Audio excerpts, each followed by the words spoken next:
You don't belong here. I'm waiting for the bus. This is a public stop. You've got complaints. Move or you're going in. I'm a disabled veteran. I have rights. Last warning. Then you're about to make a serious mistake. Officer Derek Holcomb had been patrolling the streets of Richmond for 6 years when he made the decision that would end his career, bankrupt a local business, and cost the city taxpayers $6.5 million. He was 29 years old, physically imposing and entirely convinced that his badge gave him the authority to curate the sidewalk as he saw fit. He viewed himself as a soldier on the front lines, a warrior against disorder. But on a bright Tuesday morning in April, the disorder he decided to eliminate was Master Sergeant Elias Thorne, a 58-year-old retired Army veteran who was sitting on a public bench minding his own business and waiting for a bus to take him to a medical appointment. What Holcomb did next, ignoring the man's calm explanation, kicking a cane out from under a disabled veteran, and arresting a decorated war hero in front of a street full of witnesses, would become a definitive case study in how arrogance and bias can dismantle a life's work in under 15 minutes. Before we get into the details of the incident, I want to know where you're tuning in from. If you believe that our veterans deserve better than to be treated like criminals on the streets they fought to defend, please hit that subscribe button. We bring you these stories because accountability only happens when the truth is dragged into the light. The bus stop was located on West Broad Street, a rapidly changing corridor of the city where old brick storefronts were being gutted and replaced with high-end boutiques, artisanal bakeries, and coffee shops that sold lattes for $7. It was a neighborhood in transition where the gritty reality of the city was being painted over with a veneer of luxury. It was 10:15 a.m. The sun was shining and the street was busy with shoppers, delivery trucks, and pedestrians. Sitting on the metal bench at the bus stop was Elias Thorne. Elias had served 24 years in the United States Army. He had deployed to Panama, Somalia, and the Persian Gulf. During Operation Desert Storm, while leading a supply convoy near the Iraqi border, his vehicle had struck an improvised explosive device. The blast had killed his driver and shredded the muscles and nerves in Elias's right leg. He had undergone 12 surgeries to save the limb. He walked with a heavy, pronounced limp and required a sturdy oak cane to get around. That morning, Elias was dressed in a clean plaid flannel shirt tucked into pressed khaki work pants. He wore well-oiled leather boots that were 10 years old but meticulously cared for. On his head sat a faded ball cap with the emblem of the 1st Cavalry Division. He was a man of routine and discipline. His appointment at the Hunter Holmes McGuire Fifeva Medical Center was at 11:30 a.m. He had arrived at the bus stop at 10:05 a.m., exactly 10 minutes before the scheduled arrival of the bus, just as he always did. He wasn't bothering anyone. He wasn't asking for money. He wasn't shouting at traffic. He was sitting with his hands resting on the head of his cane, watching the world go by with the quiet patience of a man who had seen enough chaos to appreciate stillness. But directly behind the bus stop sat Lumina, a high-end clothing boutique that had opened 6 months prior. And inside Lumina, standing behind a display of imported silk scarves, was the person who decided Elias Thorne didn't belong. Julianne Vance was 34 years old. She had poured her inheritance and her husband's savings into Lumina, envisioning it as the premier fashion destination for the city's elite. She was obsessed with aesthetics. Every mannequin, every light fixture, every inch of the sidewalk in front of her store had to project an image of exclusivity and wealth. She was the type of business owner who sprayed expensive perfume near the entryway so that customers would associate the very air of the shop with luxury. To Julianne, the sight of an older black man in a flannel shirt and old boots sitting on the bench directly in front of her window display was a flaw in the design. It didn't matter that it was a public bus stop. It didn't matter that he was sitting still. In her mind, he was clutter. He was a deterrent to the wealthy clientele she was trying to attract. She watched him through the glass for 5 minutes, her irritation growing with every second he remained. She didn't see a veteran. She didn't see a neighbor. She saw a vagrant. She saw a problem that needed to be managed. He's scaring people away. she muttered to her sales associate, though no customers were in the store at the moment. "Look at him. He's just staring. It's aggressive." Elias was actually checking his watch, worried that the bus might be running late. Julianne smoothed her blouse, took a deep breath, and decided she wasn't going to wait for him to move on his own. She picked up the store phone and dialed the police non-emergency line, but her tone suggested a crisis in progress. "Richmond Police, what is the nature of your call?" "Yes, this is Julianne Vance, owner of Lumina on West Broad. I need an officer here immediately. There is a man loitering directly in front of my store. He's been here for an hour, he's refusing to leave, and he's harassing my customers." The dispatcher asked the standard questions. "Ma'am, is he becoming physical? Is he armed?" Julianne hesitated, knowing that a simple loitering call might not get a fast response. She looked at Elias through the window, who was simply adjusting his grip on his cane. He's acting very erratic," she lied, her voice dropping to a conspiratorial whisper. "He's waving a large stick around and he's shouting at women walking by. I'm afraid he might attack someone. He looks unstable." "We have a unit in the area, ma'am. Officer dispatched." Julianne hung up the phone with a sense of grim satisfaction. She told herself she was protecting the neighborhood. She told herself she was ensuring safety. In reality, she was weaponizing the police to curate her view. Officer Derek Holcomb was 3 blocks away when the call came through on his computer terminal.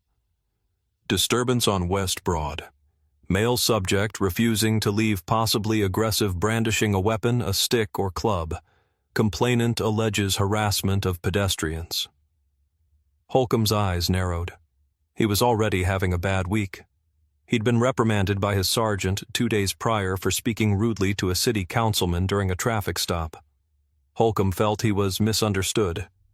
He believed that policing was about dominance and control. In his view, if you weren't controlling the street was controlling you. He had a file of internal complaints that was thick for someone with only 6 years on the job. Complaints about excessive force intimidation and profiling. But like so many others, he had slipped through the cracks of a system that often prioritized closing cases over correcting behavior. When he read "aggressive male" and "brandishing a weapon," Holcomb didn't think of a disabled man with a cane. He pictured a violent threat. He pictured a fight, and he was ready for it. He flipped on his lights and hit the siren for 2 seconds to clear the intersection, accelerating his patrol SUV. He didn't plan to investigate. He planned to neutralize. He arrived at the scene less than 3 minutes later. He pulled the cruiser up onto the curb, partially blocking the crosswalk, a power move designed to shock and awe. He stepped out of the vehicle, adjusting his utility belt, his hand resting instinctively near his holstered firearm. He scanned the area and saw Elias. Elias was still sitting. He hadn't moved. He watched the police car pull up with a mild curiosity, assuming the officer was there for a traffic accident or a robbery nearby. He didn't realize he was the target until Holcomb walked straight toward him, eyes hidden behind mirrored sunglasses, chest puffed out. Holcomb stopped 4 feet from the bench. He didn't say hello. He didn't ask what was going on. "You need to move, now." Elias looked up, squinting slightly against the sun. He kept his hands visible on his knees. "Excuse me, officer. I said move along. We've got complaints. You're harassing people and you're loitering. Pack it up." Elias blinked, confused. "Officer, I'm not harassing anyone. I'm just waiting for the 22 South bus. It's due in 5 minutes." "Bus stop is for loading and unloading, not for camping out," Holcomb snapped. "The owner of this store says you've been here an hour and you're threatening people with that stick. So get up and get walking or you're going in." "This isn't a stick, son. It's a cane," Elias said, his voice deep and steady, the voice of a man who had led troops in combat. "And I haven't been here an hour. I got here at 10:05. I have a medical appointment at the VA hospital. I'm not moving until my bus comes." Holcomb stiffened.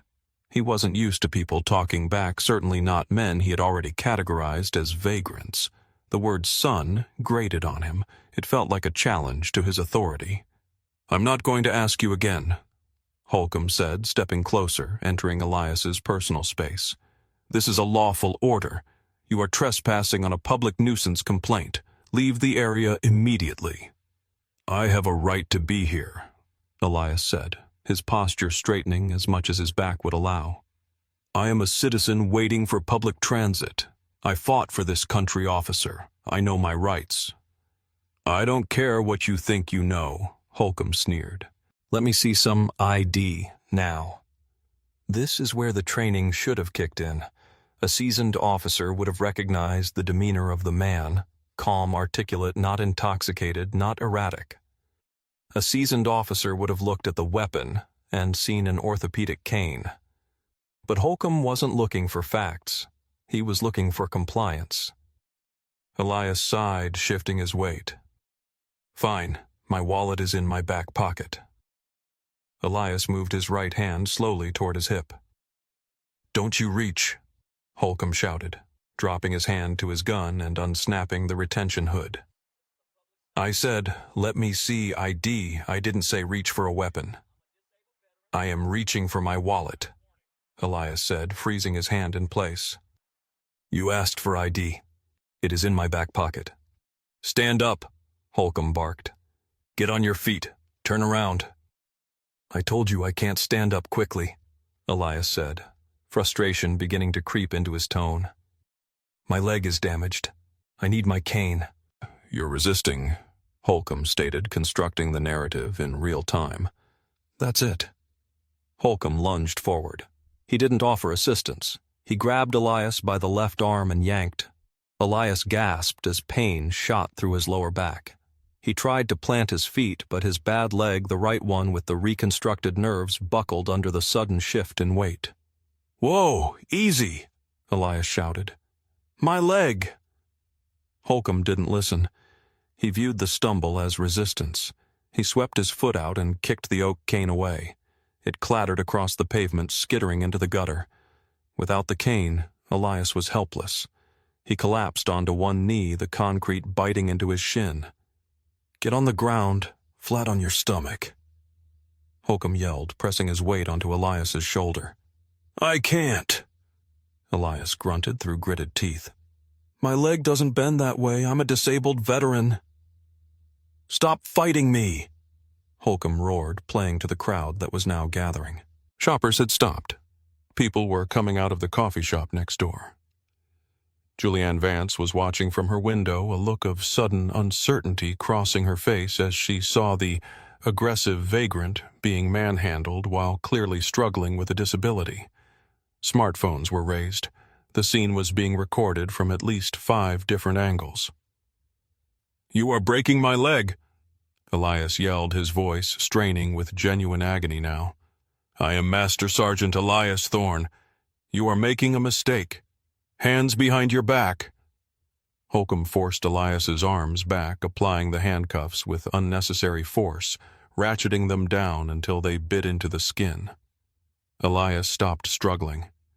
He realized that physical resistance would only give this officer an excuse to use more force, perhaps lethal force. He went into survival mode, the same cold, detached mindset that had gotten him through the desert 30 years ago. He let his body go limp, enduring the pain. "I am complying," Elias said, loud enough for the witnesses to hear. "I am not resisting. I am a retired master sergeant. I have identification in my back pocket. This officer is assaulting me." "Shut up," Holcomb panted, hauling Elias up by the arm. Elias groaned as he was forced to stand on his bad leg without his cane. "You're under arrest for disorderly conduct, loitering, and resisting arrest." "My cane," Elias said, sweat beading on his forehead. "I need my cane." "You don't need a weapon," Holcomb said. He marched Elias toward the patrol car. A woman in a business suit stepped forward from the crowd. "Officer, that man is clearly disabled. He was just sitting there. He wasn't doing anything." "Back up, ma'am," Holcomb shouted, pointing a finger at her. "This is an active police investigation.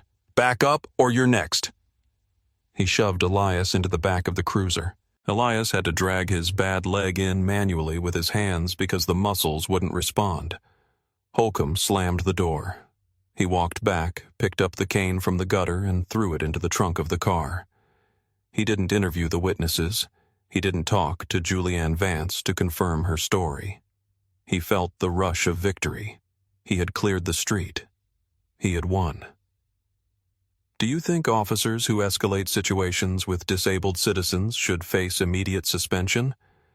Let me know your thoughts in the comments below. The ride to the precinct took 20 minutes. Elias sat in the back, the hard plastic seat digging into his injuries. He closed his eyes and began a breathing exercise, counting down from 10. He was memorizing details. The car number 402. The officer's nameplate, Holcomb. The time, 10:28 a.m. He didn't speak to Holcomb. He knew that anything he said would be twisted. He saved his words for someone who would listen. When they arrived at the precinct, Holcomb pulled Elias out of the car. Elias stumbled again, nearly falling. Holcomb held him up by the handcuffs, marching him through the rear intake door. They walked past the holding cells and into the processing area. Sitting at the high desk was Sergeant Thomas Miller. Miller was 55 years old, a man with gray, crew-cut hair and eyes that had seen everything. He was a Marine Corps veteran who had served in the chaotic years just after Vietnam and through the Cold War. He was known for being fair tough and absolutely intolerant of sloppy police work. He looked up as Holcomb dragged Elias toward the bench. Miller's eyes didn't go to the officer. They went to the prisoner. He saw the flannel shirt, the work boots, the 1st Cavalry hat, but mostly he saw the pain in the man's face and the way he was favoring his right leg. "What do we have here, Holcomb?" Miller asked, his voice flat. Disorderly and resisting, Holcomb said, sounding winded but proud. "Guy was loitering on West Broad, refused to leave, got aggressive when I tried to ID him. Had to put him down." Miller looked at Elias. "That true? You get aggressive?" Elias stood as straight as he could, looking Miller directly in the eye. "Sergeant, I was sitting at a bus stop waiting for the 22 South to take me to the VA. I am a retired master sergeant. I have a 90% disability rating from combat injuries in my right leg. This officer kicked my cane away and arrested me when I reached for my ID." The room went silent. Miller's gaze snapped back to Holcomb. "You kicked his cane. It was a weapon, Sarge," Holcomb said defensively. "He was waving it around. Complainant said he was threatening people." "Did you see him threaten anyone?" Miller asked. "Well, no, but when I got there, he was obstinate. He wouldn't move." Miller looked back at Elias. "You said you have ID." "In my back pocket," Elias said. "He wouldn't let me show it." Miller stood up. He walked around the desk. "Turn around. Let me get that wallet." Miller carefully pulled the worn leather wallet from Elias's pocket. He opened it. The first thing he saw was the Blue Department of Defense retiree ID card. Rank Master Sergeant. Status retired. Miller flipped the flap of the wallet. Behind a clear plastic window was a small laminated card, a copy of a citation. Silver Star, awarded for gallantry in action against an enemy of the United States. Miller stared at the card for a long moment. His jaw tightened. The air in the room seemed to drop 10 degrees. He looked at Holcomb. The look was not one of a supervisor to a subordinate. It was the look of a man looking at something disgusting on the bottom of his shoe. Holcomb Miller said, his voice dangerously quiet. "You arrested a master sergeant with a silver star for sitting at a bus stop." "Sarge, I didn't know." "You didn't know because you didn't check," Miller snapped. "You kicked a disabled vet's cane. Are you out of your mind?" He refused an order. Holcomb protested, though his confidence was beginning to crumble. "He was waiting for a bus," Miller roared, slamming the wallet down on the counter. "Since when is waiting for a bus a crime in this city? Uncuff him. Now." "But the paperwork." "I said uncuff him." Holcomb fumbled for his keys. He unlocked the handcuffs. Elias rubbed his wrists where the skin was broken and bleeding slightly. Miller turned to the intake officer. "Get the lieutenant down here. Get a medic, and get this man a chair." "I don't need a medic," Elias said, his voice calm but icy. "I need my cane, and I need a lawyer." Lieutenant Sarah Graves arrived 3 minutes later. She was the watch commander, a no-nonsense woman who had been trying to clean up the department's image for years. When Miller briefed her on the situation, showing her the ID, the citation, and the intake video of Elias limping, she turned pale. She turned to Holcomb, who was standing in the corner looking sullen. "Officer Holcomb," she said, "did you verify the complainant's story before making contact?" "No, ma'am. I responded to the threat." "Did the suspect display a weapon?" "He had the cane." "Did he swing it at you?" "No, but..." "Did you verify his identity before going hands-on?"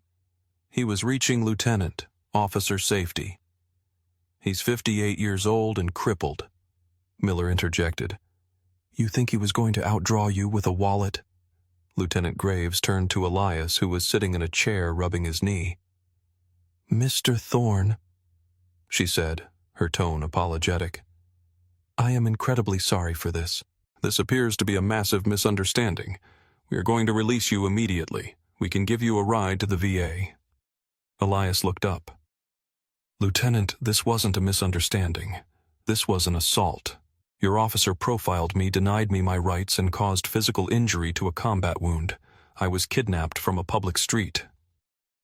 "We can discuss filing a complaint," Graves said. "Oh, I will be filing more than a complaint," Elias said. He stood up slowly, using the counter for support since his cane was still in Holcomb's trunk. "I fought for this country for 24 years. I didn't do it so some boy with a badge could treat me like trash because he didn't like the way I looked on a bench." He pointed a finger at Holcomb. "You disgraced that uniform, son, and you're going to answer for it." Graves turned to Holcomb. "Badge and gun, on the desk. You're on administrative leave pending an internal investigation." "Lieutenant, you can't be serious," Holcomb stammered. "Over a loitering bust." "It's not a loitering bust," Graves said. "It's a civil rights violation. Give me the badge." Holcomb placed his badge and gun on the desk. For the first time, the reality of what he had done began to sink in. He hadn't just arrested a bum. He had arrested a hero. By 5:00 p.m. that evening, the video was everywhere. The woman in the business suit who had yelled at Holcomb had recorded the entire arrest. She posted it to Twitter with the caption, "Richmond police assault disabled veteran waiting for bus. Officer kicks his cane away. Disgusting." The video went viral within hours. It showed Elias sitting calmly. It showed Holcomb's aggression. It showed the cane flying into the gutter. It showed Elias's dignified plea, "I am a master sergeant." The outrage was volcanic. Veterans groups, civil rights organizations, and ordinary citizens flooded the police department's phone lines. The identity of the complainant leaked the next day. A delivery driver who had been dropping off packages at Lumina had heard Julianne Vance make the call and saw the video. He posted on Reddit. "The lady who called is Julianne Vance, owner of Lumina. She lied. She said he was waving a stick. He was just sitting there." The internet turned its gaze toward Lumina. The boutique's Yelp page was bombarded with one-star reviews. Protesters gathered outside the store with signs reading, "Veterans welcome, bigots not," and "Fashion over fascism." Julianne Vance tried to issue a statement claiming she felt unsafe, but the video of Elias sitting peacefully contradicted her every word. She closed the store 3 days later. It never reopened. Officer Derek Holcomb was fired 2 months later. The internal investigation found that he had violated 14 departmental policies, including use of force de-escalation protocols and the Americans with Disabilities Act. The chief of police called his actions a stain on the badge. But the real reckoning came in federal court. Elias Thorne didn't just want an apology, He wanted change. He hired a high-powered civil rights attorney. They filed a lawsuit against the city, the police department, and Officer Holcomb individually. The lawsuit alleged unlawful arrest, excessive force, malicious prosecution, and violation of the Fourth Amendment. The city's lawyers took one look at the video, looked at Elias's service record, and looked at the medical reports detailing the new damage to his leg. They knew they couldn't win. A jury would destroy them. They settled for $6.5 million. But Elias didn't buy a mansion. He didn't buy a sports car. He took the money and established the Thorn Legal Defense Fund for veterans. The organization provides free legal counsel to veterans who have been mistreated by law enforcement or wrongfully denied benefits. He also bought the building that had housed Lumina. He turned it into a community center for at-risk youth, a place where kids could learn discipline history and respect the very things Officer Holcomb had lacked. Elias Thorn is 61 years old now. He still takes the bus to the VA. But now, when he sits on that bench, the police officers who drive by wave at him. They know who he is. They know what he stands for. This story isn't just about a bad cop or a lawsuit. It's about the invisible armor of dignity that some men wear, an armor that doesn't shine like a badge but is forged in fire. Elias Thorn was a soldier. He knew that the true measure of strength isn't how loud you can yell or how fast you can pull a gun. It's about holding your ground when the world tries to knock you down. It's a reminder that we never truly know the history of the strangers we pass on the street. The man in the faded flannel might be a hero. The person sitting quietly on a bench might have sacrificed more for your freedom than you will ever know. When we let bias cloud our vision, we don't just hurt others. We blind ourselves to the greatness around us. We mistake patience for weakness and silence for submission. Elias Thorn taught an entire city that respect is not something you demand with handcuffs. It is something you command by who you are. What do you think? Should there be a mandatory federal registry for officers fired for misconduct so they can't work in other precincts? And do you think business owners who make false 911 calls should be charged with a crime? Let me know in the comments below. And if you believe these stories matter, please like and subscribe. Your support helps us keep telling the truth.